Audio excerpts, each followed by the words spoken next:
everyone. Democracy is a little rough in the morning here. Oh, that was a shot. Okay. Freedom burns. I love it. Yeah. So, I'm Josh Franklin.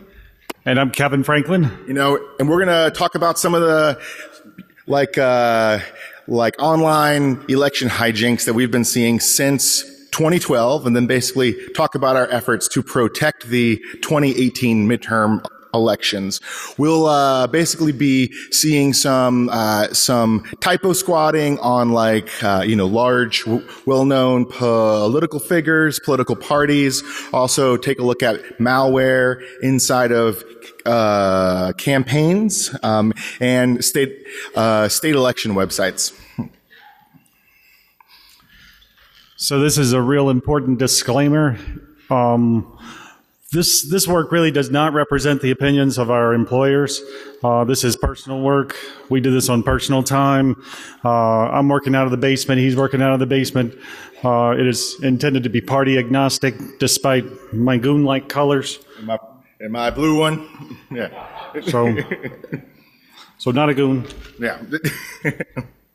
Yeah, so this is your typical voting machine. It is something that folks have been, spending a lot of really good time looking at in investigating since the year 2002. We are not talking about these. We are, going to be talking about the stuff that actually has been attacked. We're going to be taking a look at all the things surrounding these systems to make these things function. Here's the agenda that we'll cover today. We're going to talk about the history of our project. It's been a labor of love for us. We'll talk about the methodology of how we do what we do. We're going to spend some time trying to educate you and inform you about the elections infrastructure. We'll look at some results of some campaign analysis that we've done. We'll look at some state results. We'll look at results of scanning vendors. We'll have some recommendations, and we'll have some conclusions at the very end. Okay, so on this slide, I got to hold the sword. Not fair.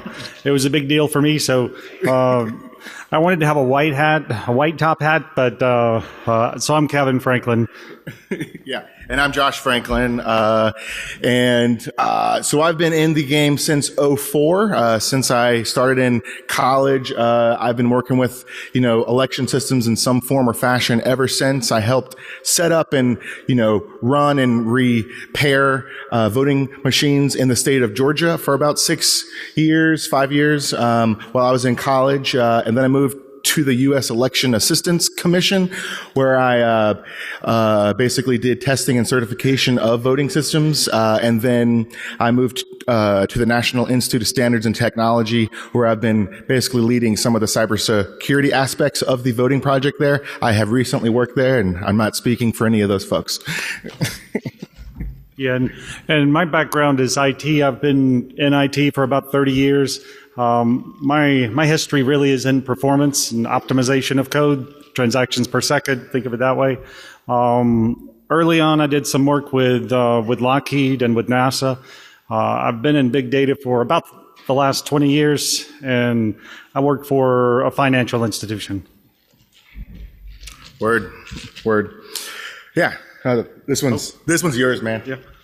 So what is Election Buster? Getting terminology right is often a very difficult thing. We tend to overuse the word Election Buster. It is a Python application that we've written. We call that Election Buster. It is also a software suite that we've written that's called Election Buster, and it's the project itself. But everything that we do is all about protecting the U.S. election ecosystem. This scope is very large. There are lots of candidates. There are tons of election officials, many different voting system manufacturers, service providers. The initial thrust of this effort started with trying to find fake presidential sites, and currently we're assessing different campaign infrastructure and the online state and local infrastructure. And we are identifying fake sites for candidates, PACs, and states. Yeah. So this all started in 2012 as a George Mason project. Go Patriot Hackers. This was just something that I needed a semester project for, and I thought it would be interesting to take a look at, who was basically typo squatting on Mitt Romney and Obama. We were basically just hunt and peck typing, trying to find various, fake sites. Shout out to, Robert and Matt, who basically, were, really on the ground floor. And we actually presented our initial results at ShmooCon in 2014. After that, we released the first version of our code, at B-Sides DC in 2015. Since then, we've been basically collecting huge amounts of data, looking at all the infrastructure that we can find. And we were really focusing on basically having a, measurable impact for 2018. And I think that you'll see that we basically got there. All right, this is how we do our election buster work. This is the way we do it. Let's say we're interested in a specific office and analyzing that. We'll obtain a list of candidates that are vying for that office, and we'll also get state election websites that we may be interested in as well. We process all of that through our election buster tool. And we have other assessment tools and a grading rubric that we use at the end. We do a lot of manual analysis. We've automated a lot of that. We've thrown a lot out, but there's still a ton to do. There have been several nights where I sit in the basement and I page through 1,000 different results or web pages that we went and found. Once we find issues, we do attempt to practice responsible disclosure, and then since we're in Vegas, we party like rock stars, like you guys did last night. So. Yeah, so to basically bring it down another level, in the top left, we basically get candidate names, which is basically first name, last name, party, office, year, and state that the candidate's from. We then put that into Election Buster, which then outputs results files, and then those results files go into some Phantom JS scripts. Those Phantom JS scripts basically take pictures of those websites in memory, and then we just have a crap ton of screenshots. Those screenshots then need either manual analysis, but we are also implementing some fairly simple neural networks to basically take out some of the obvious things that we don't really need to look at, things like parked domains. At the same time, we are getting tons of candidate websites alongside voter registration and state websites. There are no lists for those out there. So it's basically me watching 13 Marvel movies making those, giant lists. We then basically do who is lookups and then send them through basically online security assessment tools. And then we take those results files and do manual view there. And if basically something's fun, we're going to be talking about it here. If not, throw it on the pile, and it's a giant pile. Yeah, so what systems are actually out there? I like to think about it as basically being in 3 separate groups, those controlled by some sort of election official, someone from the government. These are just various examples. You have OpScan, touchscreen systems, ballot marking devices. You have e-poll books for basically checking in voters. You have state election websites, and then you have voter registration systems with online interfaces. You also have systems that are owned and controlled by candidates, and those are basically going to be, candidate and party websites, and also all of the large databases where they're taking in information from a whole heck of a lot of different sources.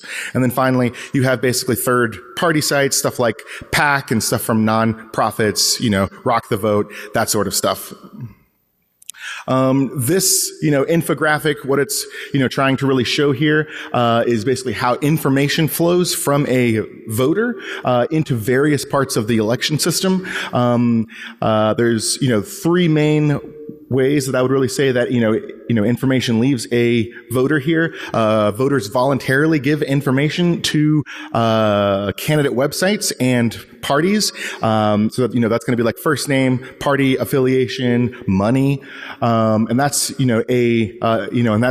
that's a voluntary transfer of information, and that's what blue represents here. And then candidate websites, put that information into the campaign voter information databases in the bottom left-hand corner. In order to vote, you must give information to your state or locality, and then that information is then provided to the statewide voter registration systems. It is at that point, there is something a little bit interesting there, and that's basically campaigns can basically ask for information from the statewide voter registration system, and then also they may have to pay for it, but as in order to vote, you essentially have to give your personal information to these, large candidates, and parties. On the right hand side, we basically have a whole different type of information transaction, and that's basically going to be voter selections, the stuff you put on ballots, put into voting systems, which, ultimately get aggregated and tabulated and, make their way to basically state election websites. And for me, it came as a surprise that we gather all this information and then we offer it for sale. They gathered it for free, or they gathered it to register you, but then it's offered for sale. Yeah. As someone who works in big data, he was very interested in that. Yeah. So what sort of attacks happened in the 2016 elections? This really helped frame how we approached this effort, especially in the past two years. We have a lot more detail in the back of our slides, and so you can catch that later. But what we really saw, I think summed up into one slide, is basically phishing of campaigns, voting service and providers and manufacturers alongside election officials. We also saw typo squatting on campaign fundraising sites, and then party contractor controlled domains. And so basically, whatever IT company is basically helping some party. We also saw social media manipulation and disinformation. We didn't do anything with that. There's actually data breaches at the federal, state, and local levels of private data, essentially. And then we also saw data breaches in candidate and campaign systems. And so basically, if there was data to be breached over the past couple years, it has at least happened once. And one of them was here at DEF CON inside of the, voter hacking village, big shout out to the voter hacking village, right? Really, really cool. If you haven't stopped by, you should. So they basically found a, county voter information database, essentially, on an e-poll book. And it was just part of the voting machines that they got, a hold of. And then there was basically direct, attacks on online voter registration systems and campaign infrastructure. And here's my campaigns 101 slide. So for this midterm election cycle, there are thousands of candidates that are running. We've scanned a lot of them. We've scanned most of them, but I'm sure that we've not scanned all of them. We've got a ton of information, and as you might expect, most of these campaigns are pretty small. And these guys have little or no IT experience. And then you have just the opposite of that, the larger campaigns, which might have a sophisticated staff and a huge IT staff. We did observe campaigns that are being run purely from Facebook or Twitter, Instagram, and Snapchat. And maybe that's what the future holds, is our small campaigns like that are cheap and they're secure. Maybe so. I like it. Yeah.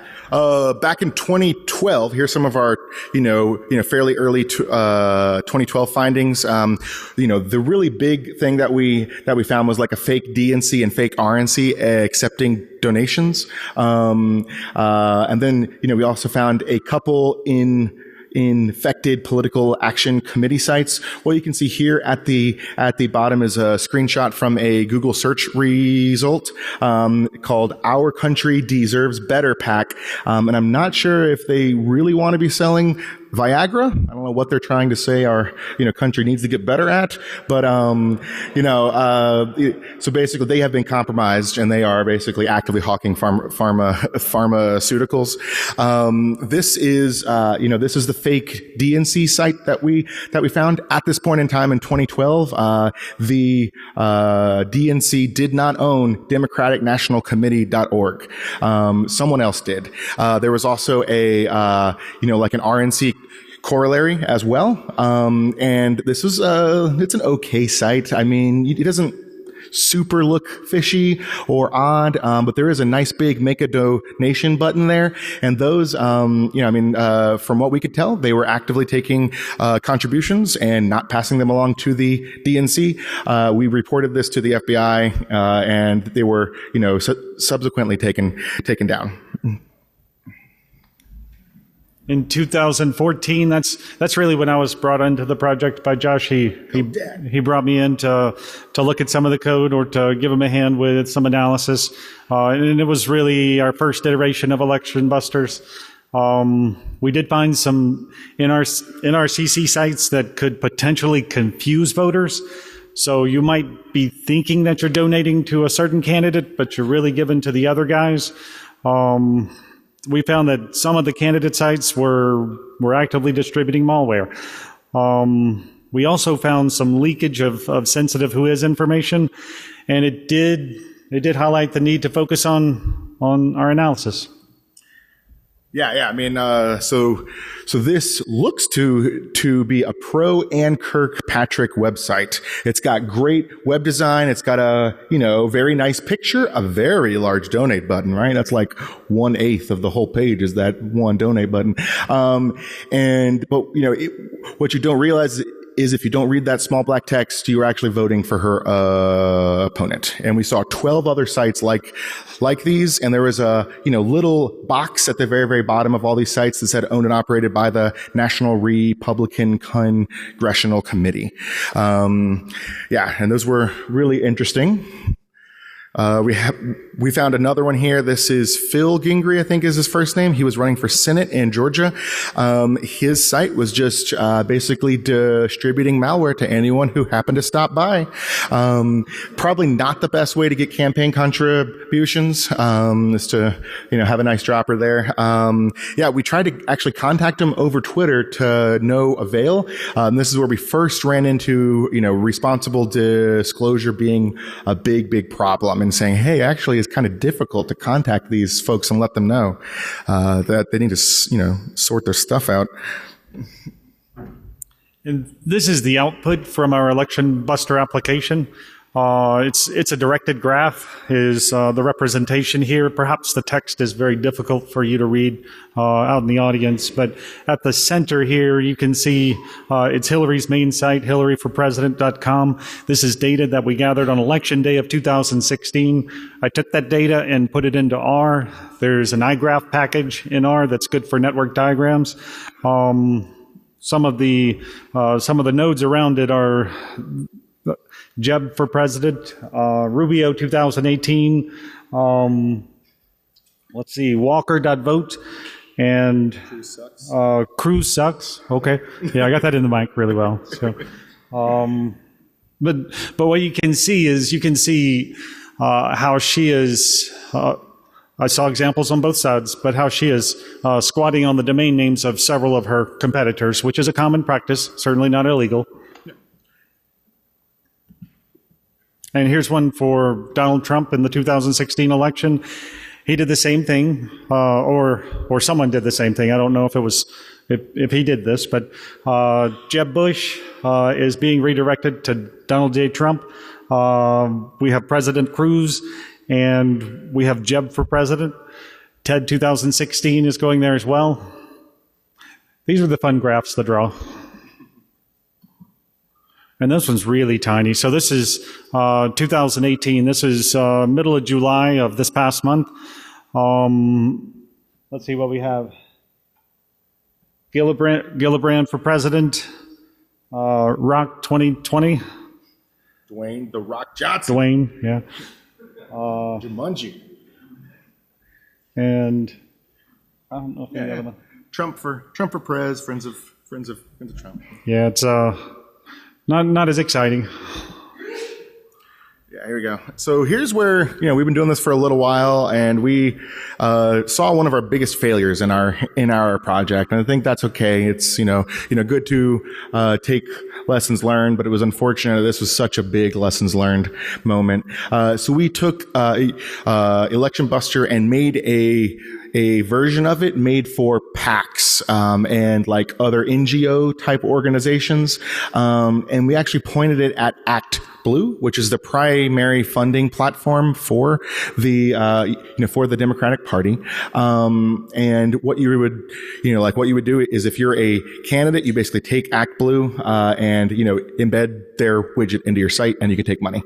Recent indictments though from Mueller show that when the foreign adversaries got into the DNC and DCCC systems, they actually redirected the main URL on their website for Act Blue to actblues.com. We actually, a month ago, we found out that we had found actblues.com in our searches back in 2016. So while it was going on, we actually looked at that site in the face. We said, this site looks reasonable. It seems to have good web design. There's nothing immediately odd. The who is information is normal, and it seems to be hosted in a different spot, but no big deal. Cloudflare. And so we basically stared this stuff straight in the face in 2016 and did not realize it. Goes to show how hard detection actually is. So far this year in 2018, we took the Python code that we had in, I think it was Python 2.5 and 2.7. Okay. And put it into Python 3. The threading model that we were using in the previous version is different than the process model that we're using now in Python 3. So we also had some new variants of templates for packs. We included election websites and manufacturers' websites. And we started correlating election buster data with open source threat intelligence information. And we started writing a version of evil URL and DNS twist, and then realized there's something there already. And we decided not to continue that development, just take advantage of the good work that folks have already done and utilize those tools. And we did start looking for some homographic attacks. Yeah, you do, Linda. What's up, Linda? So Linda Coleman is is someone running for state office in North Carolina. So since she was state, she was generally a little bit under our radar. She had previously ran for lieutenant governor. Her old lieutenant governor domain had its code stripped from Wayback Machine. Her old domain was actually purchased, and someone named Ivan Gusev, or, even Gusev, I'm saying it wrong, sorry. Ivan. What am I keep saying it wrong. Ivan Gusev, left his name in the who is information there. We did a little bit of research. This is assumed to be a fake name, not necessarily politically motivated. But what you can see is this is, Linda's old, lieutenant governor page, domain and page. This was lindafornc.com. In yellow there, you can see something in French talking about purchasing pharmaceuticals. If you click donate, you were not going to be offered an opportunity to donate to her campaign. You're going to be buying Viagra. That's the thread through this talk. So it's really, really weird though. In some who is interfaces, it actually said Ivan Gusev. And this one, it just shows that basically a Russian national, owns this domain. We don't necessarily think this is politically motivated. I just think that this person purchased this and was just trying to cast a wide net in selling their pharmaceuticals, but we're not sure. You saw the results of the election buster output that I showed you before with the graphs, and I think some of the intent was to say you need to be proactive and you need to protect your domain namespace, and you need to buy some domain names that are associated with you or could be associated with you. This guy carried it to the nth. He went a little nuts and he bought all of these names all around his namespace, and I think it's great. But maybe it's a little bit overkill. I think there's 37 websites there, but that's cool. Go Pete. Go Pete. Pete for Congress. Comrade. Yeah. So. This is a site that is, electdevinnunez.com. Someone wasn't happy with him, and made a nice tribute, basically coded in the, sickle and hammer and all that. So if you scroll down here, you would see a bunch of Russian oriented, pictures with Devin, some really decent photoshops. I think the site is still active. If you wanted to visit it yourself, there didn't seem to be anything wrong with it. But this is sort of an example of, like a free speech issue. This isn't necessarily illegal or, by any means. We saw this time and time again. Folks really just wanted to, throw up these sorts of domains. Another one that we saw was, Gillibrand Sucks or GillibrandSucks.com. I think she's a Democrat from New York, and she had this domain purchased against her, and it was redirected to the Democratic Socialists of America page. We want to show some funny stuff from both sides there. Here is Carly Fiorina's current page. Really nice. It looks awesome. Nothing fishy here. But then we found that her old site from like 2000 is still going. I don't know what kind of campaign money you get to purchase like a domain for 20 years and hosting for 20 years. But it's kind of interesting. We saw tons of this. Candidates just leave their old campaign websites up forever. I don't understand why. It's just kind of odd. And so I'll talk a little bit about the congressional site statistics. The stats that we're going to show include everyone running for Senate that we could identify. All House incumbents are included in these stats. We included some of the races that we deemed important. There were too many candidates for us to include in some of this information. And likely there's some skewing towards incumbents. And a majority of these scans we took in June of this year. We did rely on Ballotpedia for pulling some of the candidate information. Thank you, Ballotpedia. You're awesome. So I'm going to let Josh talk a little bit about some of these, but I want to say that there's in this grading scheme, there's an A+, and there's an A, there's a B, and A is good, all the way down to T and F, and then there's no grade. I wanted to put an F- on the no grade, but Josh wouldn't let me put an F- there. But this is the output from our, online scanners that we aren't allowed to mention because of licensing issues. But we're looking at TLS implementations, and there's grades involved. You figure it out. So what's really great to mention here is that, over 50% of the, folks in the House, over 60% have a score of B or better. There's about 30% of the folks out there running for House have either no TLS or SSL, or they have a major cert issue. And so we wanted to try and contact all these folks, but it got really time consuming really quickly to go to each of their pages and look at the information there and find an email address. It got to be really, really difficult. If you look at the Senate, though, tops House, bottoms Senate. The Senate fares so much better. About 80% of folks just have an A, and then 4% had some sort of issue. We think that's because Senate campaigns are generally better funded, and I think that's just probably the answer, that they're just better funded and around for 6 years. If you look at some of the congressional TLS implementations, from left to right, we have, TLS 1.0, 1.1, 1.2, 1.3. And then what you see is that on the giant bar is the, total folks in the House who supported that version of TLS, and the tiny bar is the total number of people in the Senate who support that version. And what you see is very small usage of TLS 1.3, which just came out. TLS 1.3, that's awesome. Most folks had TLS 1.2, fewer had 1.0, and even fewer had 1.0, and no one had SSL, which is kind of interesting. Really wasn't expecting that. Let's look to the states. The states and local jurisdictions, they also have websites.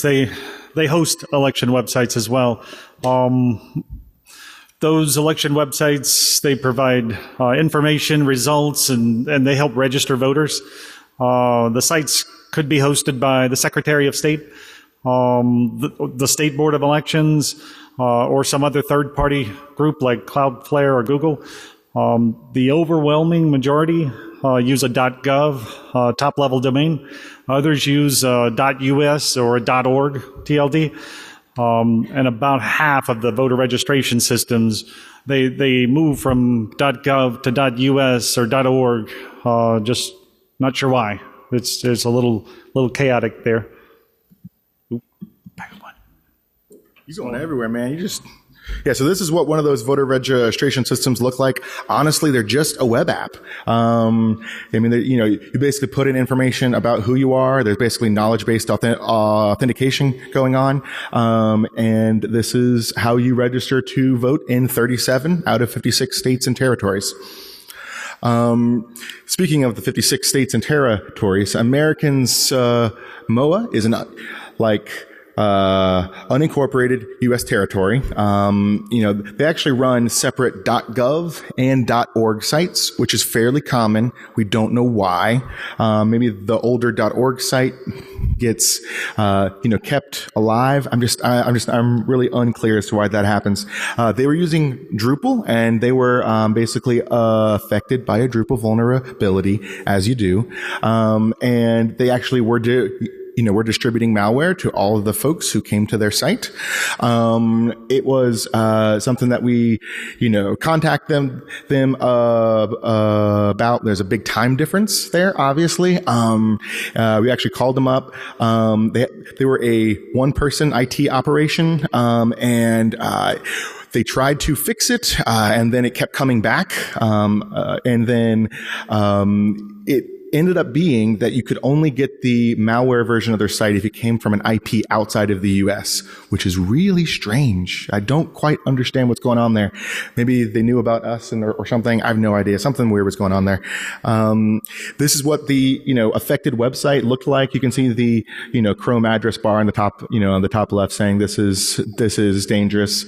And so this was, Americans, MOAelectionoffice.org is the website here.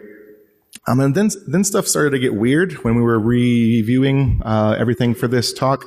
We sort of realized that AmericanSamoaElectionOffice.org was mentioned in the leaked NSA Reality Winner memo, and that that memo talked about foreign adversaries sending malware to affect the American Samoa election office systems. It was really weird. And they were the only election office that we found that was, actively hosting malware.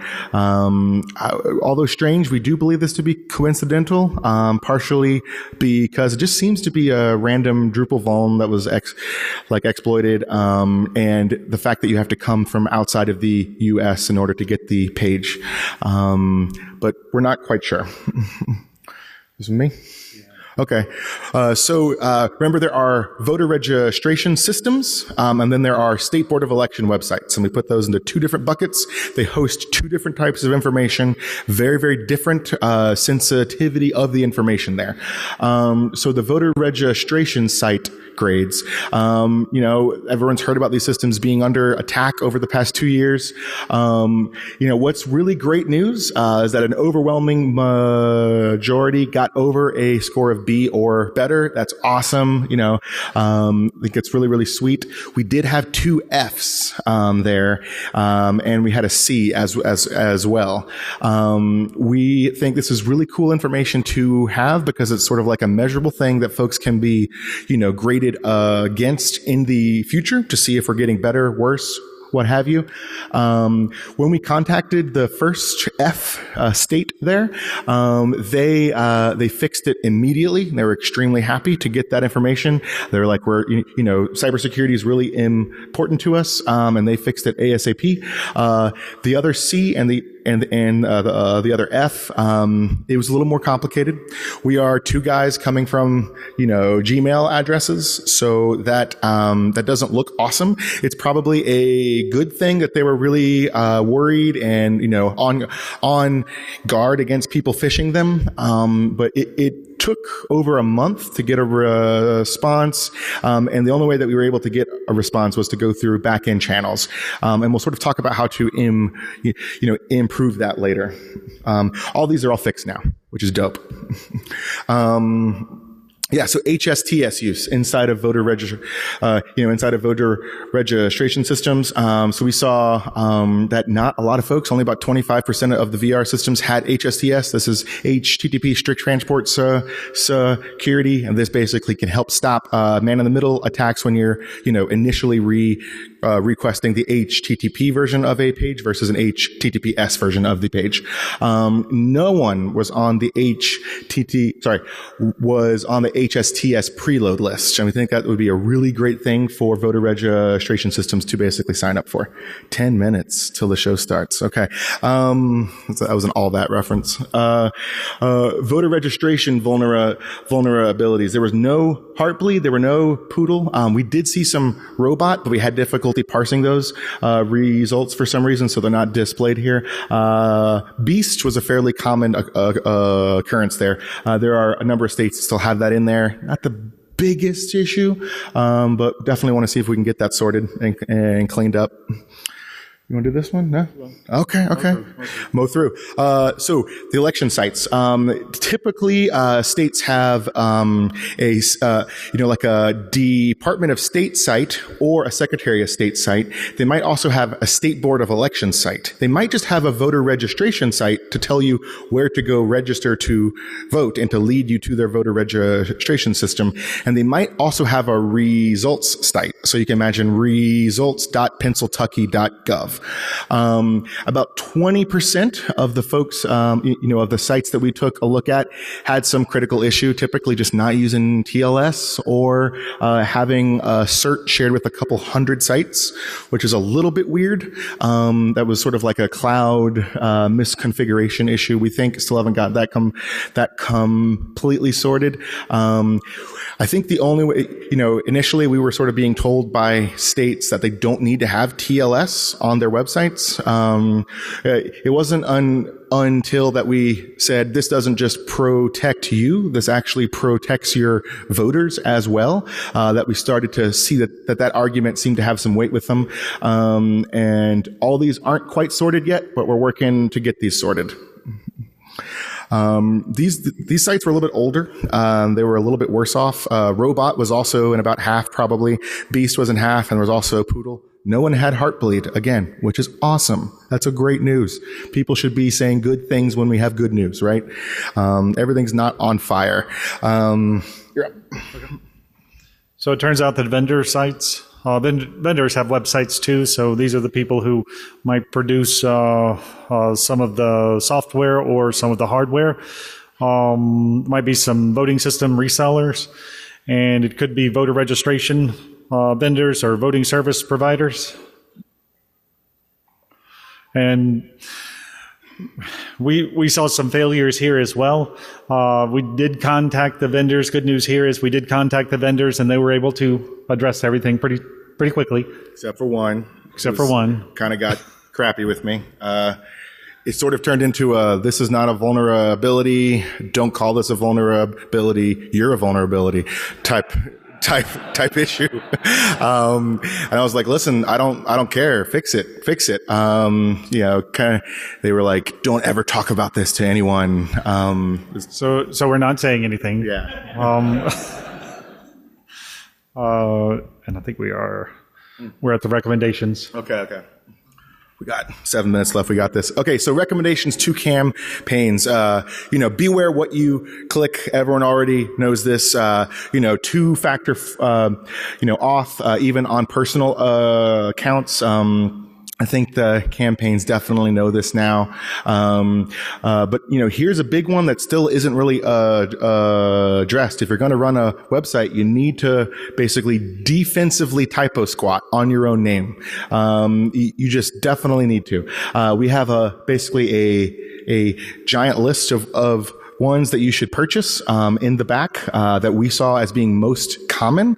If you want these sites, if you want these slides, you can go to donaldjtrump.vote. Seriously. Basically use a, trusted digital cert, please, TLS 1.2 or better, strong cipher suites. Use HSTS, especially if you're a long-term incumbent. Get on that preload list. Consider EV certs. Work with ISPs and FBI for domain takedowns. And run, free, assessment tools on your own domain. For states, again, two-factor auth, especially with your, personal devices, password, hygiene, all that. Purchase common domains like registerpennsyltucky.com, because folks are out there and they're going to be doing that sort of stuff.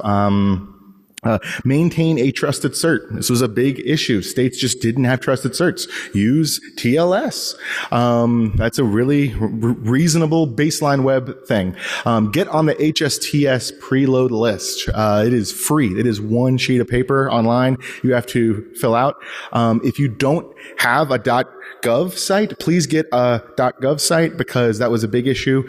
Does anyone know the domain to get a .gov site? .gov. Yeah. Well played. The EI ISAC and DHS are out there to basically help with threat intel and remediation. Run open source tools against your own domain. Don't just trust other folks, but do get outside assessments, vet them first, and make it easy to contact you. It was extremely difficult for someone in this room to contact an election official about some sort of vuln in their site. There's like a big new international standard out there, and you can, it basically talks about the best ways to make yourself available. I think states should definitely take a look at that standard. Use something like security at pennsyltucky.gov or alert at pennsyltucky.gov. The aftermath, 0 sites with SSL, 0 homographs, which was very interesting. We expected those. A lot of HTTP. We had 2 big VR systems with a grade of F, one with a grade of C. Basically contacted campaigns and vendors, about all sorts of issues. We contacted all and worked with some states affected by, likely typo squats, suspicious domains, poor, TLS implementation, known vulns, untrusted certs, and then malware actively on their site. A little bit of, some thoughts on the U.S. cybersecurity posture in the next 2 minutes. The situation is improving, yet there's still some common sense ways to, make things better. States are getting some monetary assistance from Congress, but we need more of that. The whole community is responding. The Center for Internet Security released an, election-focused handbook on cybersecurity in elections.